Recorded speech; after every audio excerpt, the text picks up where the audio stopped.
자, 심리학이란 무엇인가 이야기를 나누어 볼까요? 가장 먼저 심리학이 도대체 무엇인지 생각하기 전에 여러분들이 갖고 있는 혹은 사람들이 갖고 있는 심리학에 대한 오해를 먼저 이야기해 보려고 하는데요. 생각보다 많은 사람들이 심리학에 대해서 잘못 알고 있는 게 많아요. 제가 예를 몇 가지 이제 들어보려고 하는데요. 다른 사람의 마음을 알 수 있다. 여러분 그런 얘기 들어본 적 있지 않아요? 너 심리학 배우니까, 너 상담 배우니까 내 마음 읽을 수 있는 거 아니야? 혹시? 뭐 이렇게 얘기하거나 아니면 아예 그냥 내 마음을 읽어봐. 내가 그걸 다 말을 해야 되겠어? 뭐 이렇게 얘기하는 경우들도 있을 수 있죠. 상담을 뭐 공부를 많이 하지도 않았는데 너 상담 공부하니까 나를 상담해줘봐. 뭐 이렇게 얘기한다거나. 심리학은 독심술이 아니죠. 우리가 다른 사람의 마음을 다 알 수 있는 것은 아닙니다. 그래서 이런 오해들이 또 생각보다 많이 있고요. 또 두 번째 예는 바로 그 유명한 B형 남자 혹은 A형 남자. 네, 우리가 굉장히 많은 이야기를 하고 있는데 바로 혈액형에 따라서 성격이 달라진다라고 이야기를 하는 건데 여러분들 혹시 지금까지 이게 진짜라고 믿었다면 지금 이 순간부터 이것은 다 가짜다라고 정말 생각을 해야 될 것 같아요. 그러니까 과학적인 근거가 전혀 없는 이야기가 꼭 진실인 것처럼 이야기를 하고 또 예능에서도 굉장히 많은 이런 B형 남자나 A형 남자에 대한 이야기가 많잖아요. 근데 가만 들여다보면 여러분 생각해 보세요. B형 남자, A형 남자 이야기를 했을 때 긍정적인 쪽으로 이야기를 하기보다는 사실은 약간 비웃는 듯한 약간 놀리는 듯한 이렇게 이야기하거나 자기 스스로도 내가 A형이어서 뭐 하면서 되게 약간 자격지심을 가지는 그런 경우들이 굉장히 많아요. 그런데 이 혈액형과 성격이 관련이 있다라고 하는 연구는 그 어디에도 없습니다. 그리고 말이 안 되는 게요.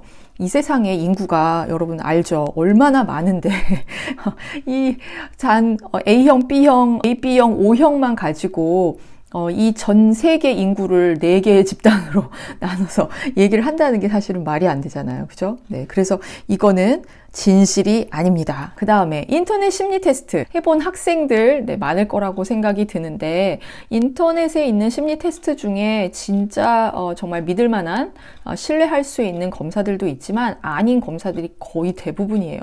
물론 그냥 재미삼아서 우리가 충분히 뭐 오늘의 운 보듯이 볼 수는 있지만 이걸 절대시해서는 안 되겠고요. 그 다음에 이거는 정말 지문을 통해서 진로를 안다라고 과학적인 연구인 것처럼 사람들에게 이야기하고 이런 사업을 펴는 사람들이 있는데 실제로는 과학적인 근거가 없습니다. 그래서 작년쯤인가요? 어떤 기자가 취재를 했었는데 과학적인 근거를 대달라고 했더니 이 사람들이 말을 못하고 그냥 진행 중이다 이렇게만 답을 했다라고 하는 이야기가 있습니다. 그래서 이 지문을 통한 진로 결정은 비싸기는 굉장히 비싼데 전혀 과학적인 근거가 없는 이야기고요. 자, 우리가 드라마나 영화에서 굉장히 많이 보는 게 바로 이 사이코패스나 조현병에 대한 것들인데 물론 이 중에는 그 드라마나 영화가 정말로 마치 교본처럼 잘 만드는 경우도 있는데 또 때로는 편견을 만들어내는 경우들이 있어요. 그리고 작년이었었죠. 조현병 환자들이 여러 가지 범죄를 저지르면서 조현병 환자들이 마치 범죄자인 것처럼 사람들이 인식을 하는 경우들도 있었는데 그렇지 않습니다.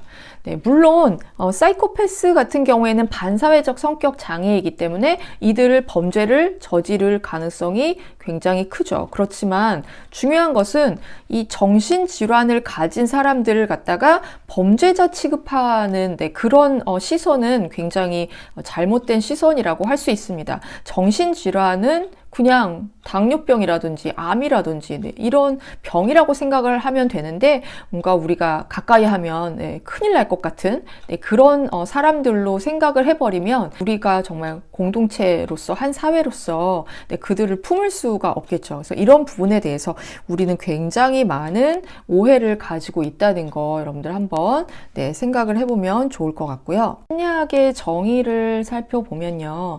먼저 심리학 네, 한자로 보면 심리, 네, 있는 그대로 심리학이죠. 네, 다시 말해서 이 한자의 뜻을 생각하면 마음의 이치를 다루는 학문이 바로 심리학이라고 할 수 있고요. 영어로는 psychology인데 이거는 psych라는 어원과 logos라는 어원이 합쳐진 거죠. 그래서 결국은 마음에 대한 학문, 그러니까 심리학이든 psychology든 네, 마음에 대한 학문을 우리가 공부하는 것이라고 생각하시면 됩니다. 자, 그리고 여기서 우리가 질문을 하나 던져야 되는데요.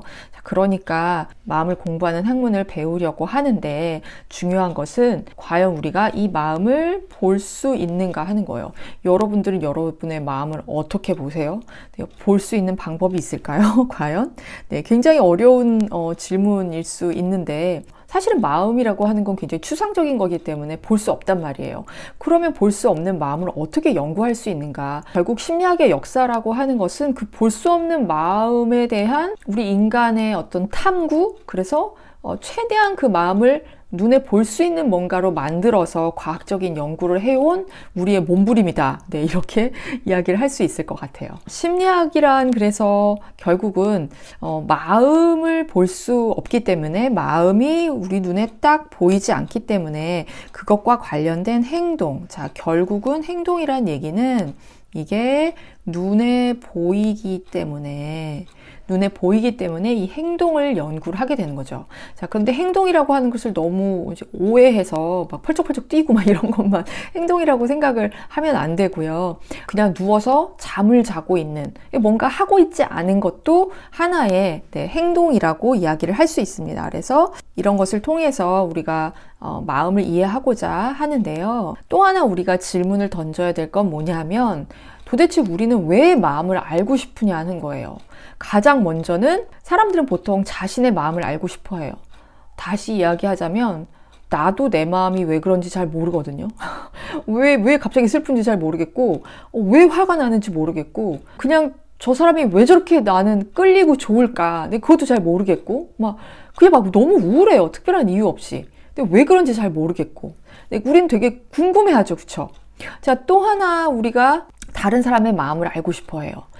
다른 사람의 마음을 좀 알아서 이 답답한 마음이 풀렸으면 좋겠는 거죠. 왜 저렇게 행동하는지, 말을 왜 저렇게 안 하는지, 혹은 말을 왜 저렇게 하는지.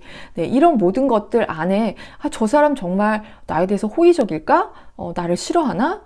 나한테 뭔가 나를 통제하려고 하나? 이런 등등의 네, 타인의 마음을 알고 싶어 하는 게 있고, 그 다음에 집단의 마음을 알고 싶죠. 네, 특히 지금처럼 이렇게 코로나 사태가 터졌을 때는 우리나라 전체의 지금 상황은 어떻게 돌아가고 있는지, 사람들의 마음은 어떤지, 이런 것에 대해서 우리는 굉장히 궁금해 해요. 왜 그렇게 궁금해 할까? 네, 왜 마음을 이해하고자 하는가? 사실은 인간에 대한 이해, 그 다음에 우리의 삶을 뭔가 좀 더 낫게 만들고자 하는 그런 욕심인데, 이 두 가지가 사실 이 안에 숨겨져 있는 키워드가 있다면 바로 통제예요. 그러니까 우리는 삶을 통제하고 싶어 해요. 통제하고 싶은데 예를 들자면 지금처럼 코로나가 터졌을 때는 우리가 통제할 수 있는 게 너무 적어지잖아요. 그럼 이제 불안하고 답답한 거죠. 그래서 어떻게든지 뭔가 마음을 알고 상황을 알고 해서 내 삶을 통제하면서 내 삶의 질을 향상시키고자 하는 욕심이 있는 거죠. 심리학은 결국 인간을 좀 더 깊이 이해하고자 만들어진 과학이다 라고 생각을 하면 되겠습니다. 다음 영상에서 이어가도록 하겠습니다.